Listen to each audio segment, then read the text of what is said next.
2018 में आम आदमी पार्टी छत्तीसगढ़ लड़ी, मध्य प्रदेश लड़ी, राजस्थान लड़ी, तीनों जगह कांग्रेस पार्टी जीती।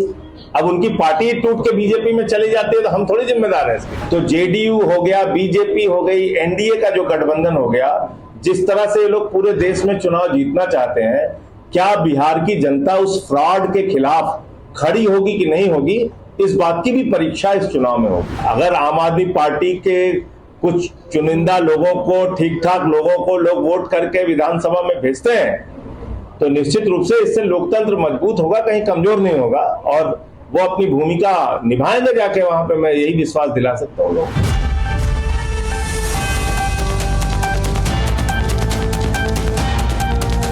इस वर्ष बिहार में है विधानसभा का चुनाव और आम आदमी पार्टी की एंट्री से बन चुके हैं नए समीकरण। नमस्कार, मैं सुरभि मानसी और आपने देखना शुरू कर दिया है एकदम कड़क। तो हाल ही में एक प्रेस कॉन्फ्रेंस में आम आदमी पार्टी द्वारा एमपी संजय सिंह ने ऐलान कर दिया है कि बिना गठबंधन के इस बार का चुनाव लड़ेंगे और अपने सभी प्रत्याशियों के साथ जनता के दिल को जीतेंगे और नए रास्ते खोलेंगे विकास के। और इस बार के बिहार के विधानसभा चुनाव में पूरे जोश शोर के साथ तैयारी में जुट चुके हैं। उन्होंने इस बार के विधानसभा चुनाव के लिए क्या तैयारियां की हैं और क्या मीडिया साझा किया है, आइए जानते हैं। जहां जहां हमें अच्छे प्रत्याशी मिलेंगे और वो यहाँ की टीम जो बिहार की है वो तय करके नाम भेजेगी ऊपर, उतने सीटों पे हम लोग लड़ाएंगे। सर, आप अलग लड़ेंगे तो क्या इसका फायदा बीजेपी एनडीए को नहीं होगा? इसका कोई थर्मामीटर मुझे आज तक नहीं मिला। 2018 में आम आदमी पार्टी छत्तीसगढ़ लड़ी, मध्य प्रदेश लड़ी, राजस्थान लड़ी, तीनों जगह कांग्रेस पार्टी जीती। अब उनकी पार्टी टूट के बीजेपी में चली जाती है तो हम थोड़ी जिम्मेदार हैं इसके। कर्नाटक में हम लोग लड़े, कर्नाटक में तो बीजेपी नहीं जीती। गोवा में हम लड़े थे 17 में, उस समय भी सबसे कम सीट बीजेपी की आई थी, बावजूद इसके उन्होंने तोड़ करके सरकार वहां पे बना ली।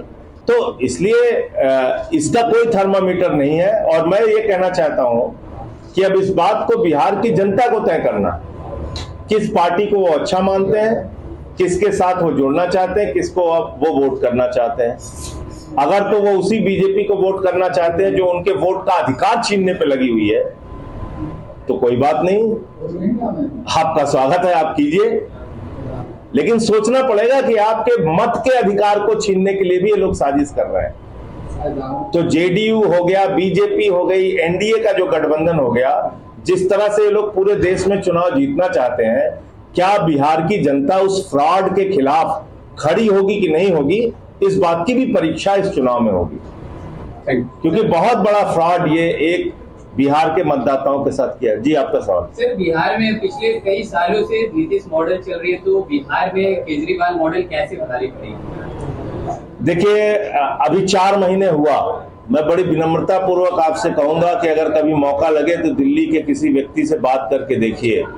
4 महीने में लोगों की झुग्गियां तोड़ दी गई, 80% स्कूलों की फीस बढ़ गई, 6-6 घंटे बिजली की कटौती होने लगी, सड़कों पे गंदे नाले बन गए। ये आपको तस्वीरें दिखाई देती होंगी सोशल मीडिया के जरिए।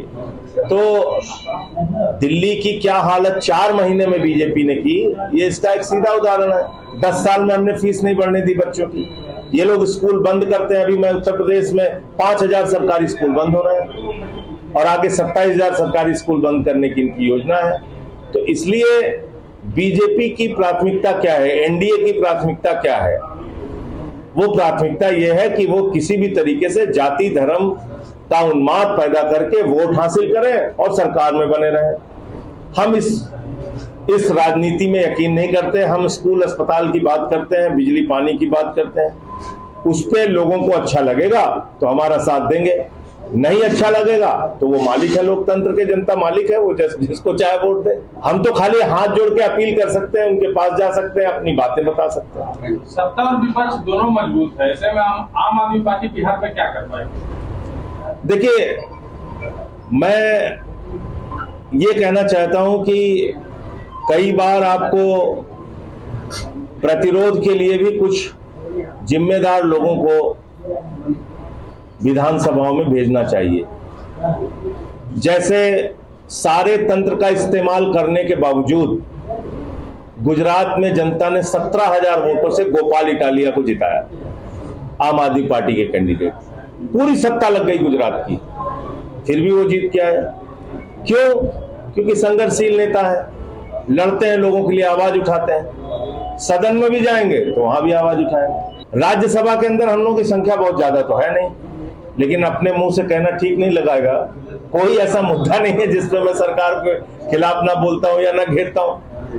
तो अगर आम आदमी पार्टी के कुछ चुनिंदा लोगों को, ठीक ठाक लोगों को लोग वोट करके विधानसभा में भेजते हैं, तो निश्चित रूप से इससे लोकतंत्र मजबूत होगा, कहीं कमजोर नहीं होगा, और वो अपनी भूमिका निभाएंगे जाके वहां पे। मैं यही विश्वास दिला सकता हूँ लोग। क्या आप भी जाति के आधार पर टिकट का बंटवारा करेंगे? तो यहाँ तो जातिगत राजनीति होती है। नहीं, जाति के आधार पे और धर्म के आधार पे टिकट के बंटवारे में हमारा यकीन नहीं है। हमारा यकीन है अच्छे कैंडिडेट मिले और उस आधार पे हम लोग चुनाव में कैंडिडेट्स को उतारेंगे, क्योंकि यहाँ तो हालत आप देख ही रहे हैं कि पूरी तरीके से मैं तो फिर बार बार हैरान हूँ इस बात से कि चुनाव कैसे होगा। यहाँ पे चुनाव से पहले चुनाव हाईजैक हो गया।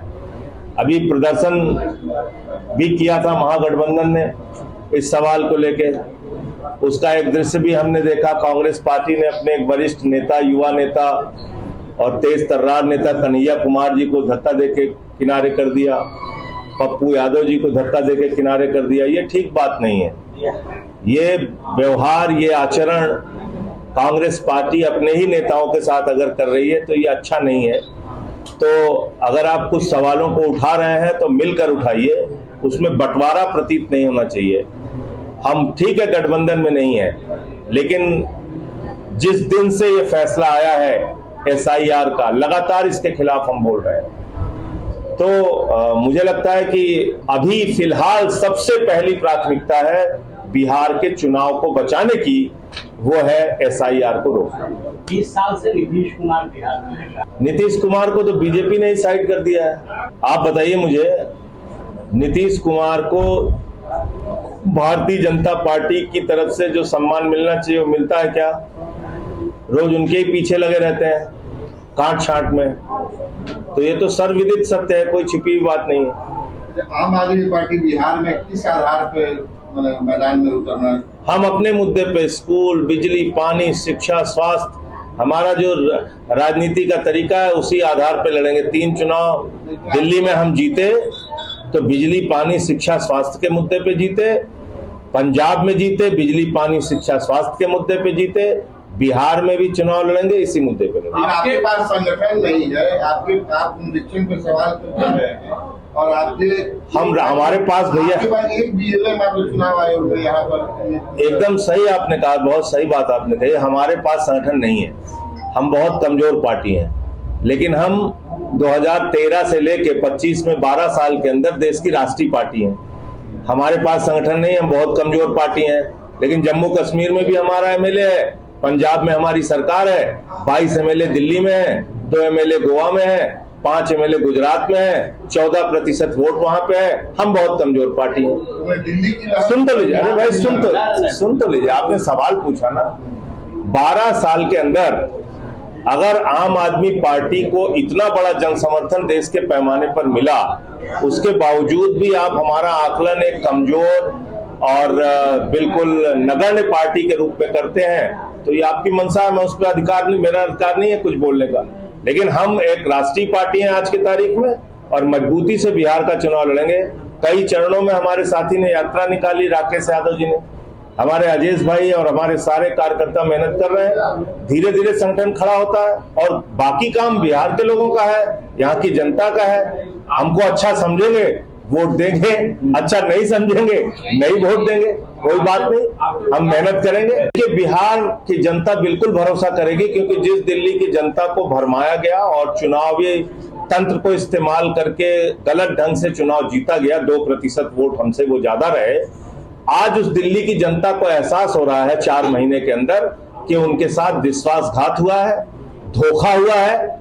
बिहार के, यूपी के, पूर्वांचल के लोगों के घर टारगेट कर करके उनके ऊपर बुलडोजर चलाया जा रहा है, उनको, उनके घरों को, उनके मकानों को, उनकी दुकानों को वीरान किया जा रहा है। तो लोग समझ रहे हैं, जान रहे हैं इस बात को। आप जाइए पूछिए। जैसा कि आपने देखा, संजय सिंह ने दावा करते हुए कहा है कि इस बार की तैयारी में जोरों शोरों से उनकी पार्टी लग चुकी है और सभी प्रत्याशी जल्द ही ऐलान करेंगे कि वो कितने सीटों में इस बार का विधानसभा चुनाव लड़ेंगे। साथ ही साथ उन्होंने सत्ता दल और विपक्ष दल पर भी साधा निशाना और कहा कि जो सत्ता दल जो अभी सत्ता राज्य में है और बिहार की सरकार बिहार राज्य को चला रही है, वो भविष्य में उन्हें सही ढंग से नहीं चला पाएगी। सौगात के नाम पर मतदान करने का अधिकार भी छीन रहे हैं आम जनता से। अल्पसंख्यकों का, दलितों का, महादलितों का हक छीनने की कोशिश कर रही है एनडीए सरकार। और एनडीए की सरकार के राज्य में विधि व्यवस्था, स्वास्थ्य व्यवस्था और शिक्षा व्यवस्था जैसे अन्य व्यवस्था